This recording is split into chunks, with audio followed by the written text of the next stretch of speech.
హిందువులు, ముస్లింలు, లేకపోతే క్రిస్టియన్లు వీళ్ళు ఐక్యంగా ఉంటే ఏంటి, లేకపోతే ఏంటి, మనకేం అవసరం? ఇవాళ ఒక పడవలో మనం అంతా వెళ్తున్నాము, ఎందుకంటే మన ప్రాంతంలో పడవలు ఉంటాయి, నదులు దాటుతాము, సముద్రంలో కూడా వెళ్తాము. ఈ పడవలో మనం అందరం కూర్చున్నాం. ఇక్కడ చిల్లు పడింది. ఇక్కడ చిల్లు పడితే ముస్లింస్ ఉన్న చిల్లు ముస్లింస్ చూసుకోవాలని అవతల ఊరుకుంటే ఏమన్నా వీళ్ళే మునిగిపోతారు, వాళ్ళు కూడా మునిగిపోతారు. నేను తెలుసు.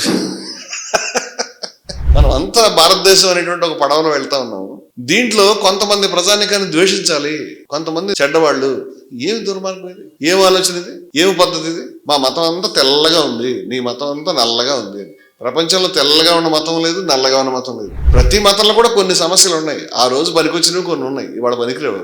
ఆ రోజు భర్త చచ్చిపోతే నిప్పుల్లో దూకారు, లేకపోతే చేశారు, ఇవాళ దూకకూడదు, పనికిరారు. ఆ రోజు పుస్తకంలో ఆడవాళ్ళని కొట్టండి అని రాశారు, కొట్టకూడదు. ఆ రోజు ఇంకేవో కులం గురించి రాశారు, అవన్నీ పక్కన పెట్టండి.